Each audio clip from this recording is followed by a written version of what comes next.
بسم اللہ الرحمن الرحیم۔ محترم ناظرین السلام علیکم۔ ایک بادشاہ بڑی عیش و عشرت سے شاہانہ زندگی گزار رہا تھا۔ اس کا ایک ہی بیٹا تھا جس کا نام خضر تھا۔ وہ بہت متقی و پرہیزگار تھا۔ ایک دن بادشاہ کے پاس اس کا بھائی الیاس گیا اور کہا، بھائی جان، اب آپ کی عمر بہت ہو گئی ہے۔ آپ کا بیٹا خضر حکومت میں کوئی دلچسپی نہیں رکھتا۔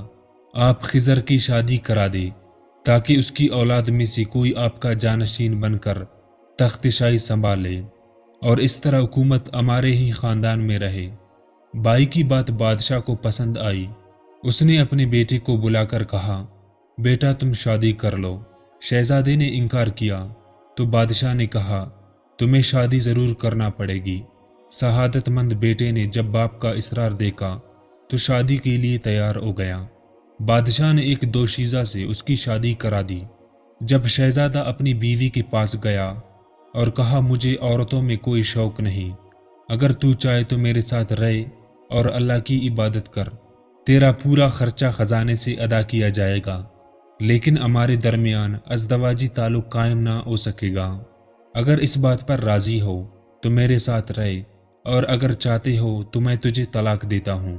سعادت مند بیوی نے کہا، میرے سرتاج، آپ سے دوری مجھے گوارا نہیں، میں آپ کے ساتھ رہ کر اللہ کی عبادت کروں گی۔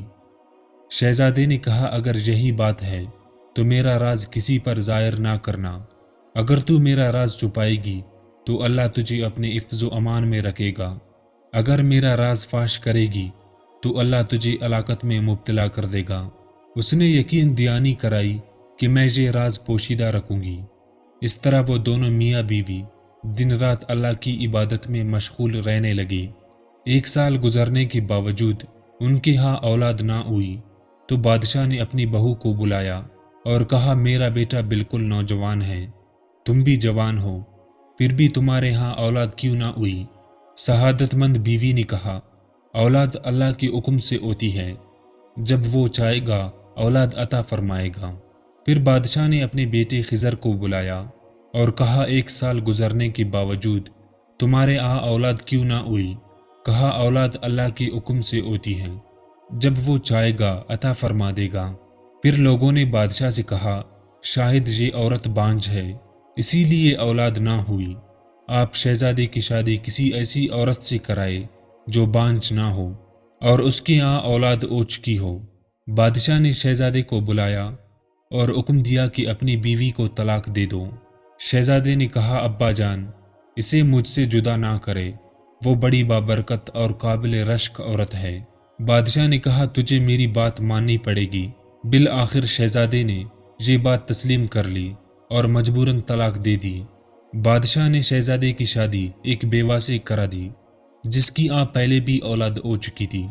شہزادہ جب اپنی اس نئی دلہن کے پاس پہنچا تو اس سے بھی وہ بات کہی جو پہلے بیوی سے کہی تھی۔ اس نے بھی شہزادے کے ساتھ رہ کر عبادت کرنا منظور کر لی۔ دن رات دونوں عبادت الہی میں مصروف رہتے۔ ان کے درمیان ایک مرتبہ بھی ازدواجی تعلق قائم نہ ہوا۔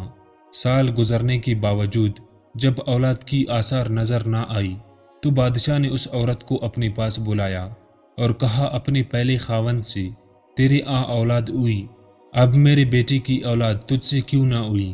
حالانکہ میرا بیٹا نوجوان ہے اور تو بانجھ بھی نہیں۔ اس نے کہا، اولاد جبھی ہوتی ہے جب میاں بیوی کی درمیان ازدواجی تعلق قائم ہو۔ آپ کا بیٹا تو ہر وقت عبادت اور ریاضت میں مشغول رہتا ہے، اس نے ایک مرتبہ بھی وظیفہ زوجیت ادا نہیں کیا۔ بادشاہ یہ سن کر بہت غصہ ہوا۔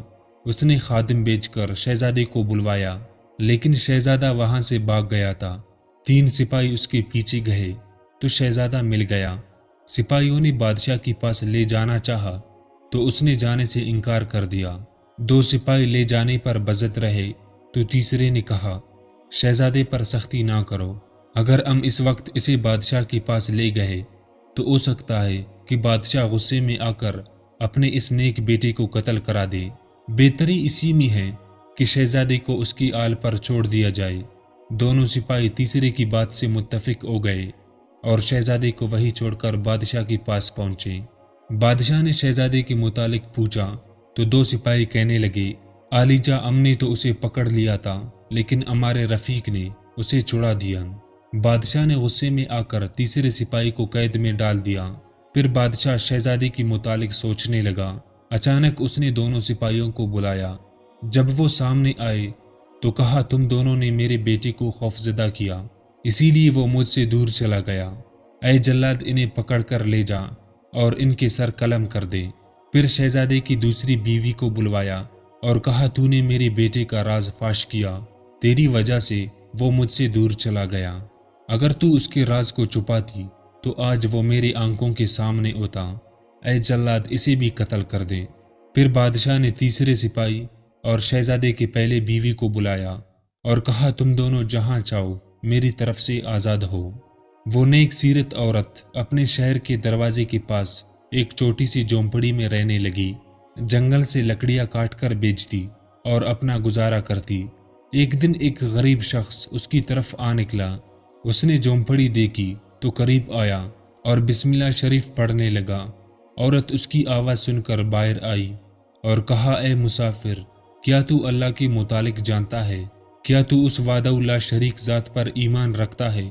اس نے کہا، ہاں، میں اللہ کو مانتا ہوں، میں شہزادہ خضر کا دوست ہوں۔ عورت نے یہ سنا تو کہا، میں خضر کی متعلقہ بیوی ہوں۔ اس طرح پھر ان دونوں نے شادی کر لی۔ اللہ رب العزت نے انہیں اولاد کی دولت سے نوازا۔ اس طرح ان کی زندگی شب روز خیریت سے گزرتی رہی۔ وقت گزرتا گیا، پھر اس عورت کو فرعون کی بیٹی نے اپنی خادمہ رکھ لیا۔ ایک دن اس کے سر میں کنگھی کرتے ہوئی کنگھی ہاتھ سے گر گئی تو اس نیک سیرت عورت کی زبان سے بے اختیار سبحان اللہ کی صدا بلند ہوئی۔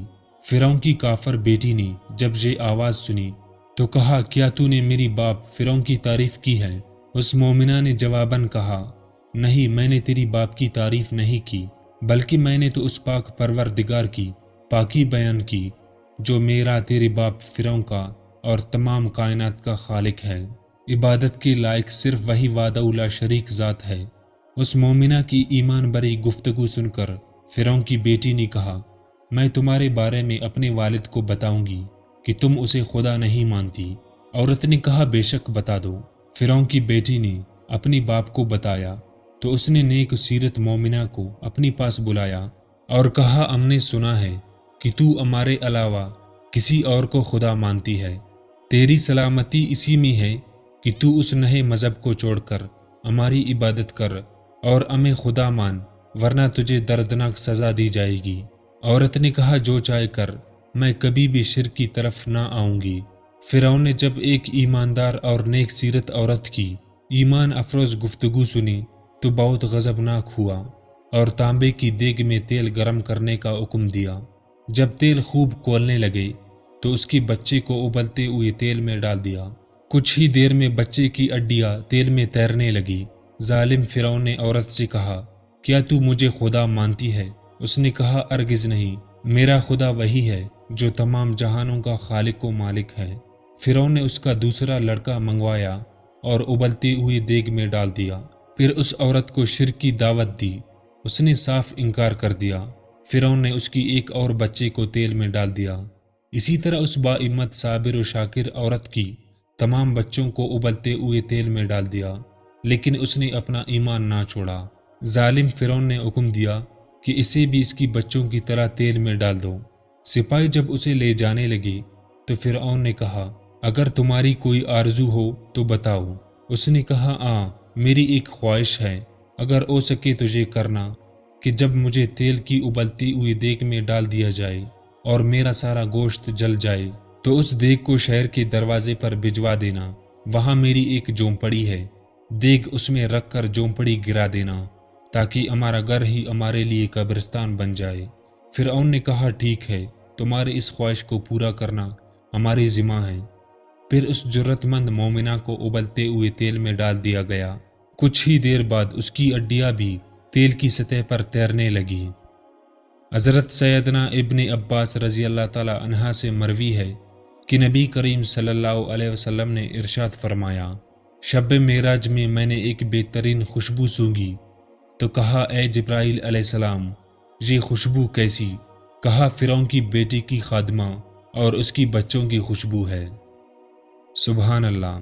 دعا ہے کہ اللہ تعالیٰ ہمارے ایمان کو بھی مضبوط کرے اور ہمیں عمل کرنے کی توفیق عطا فرمائے، آمین۔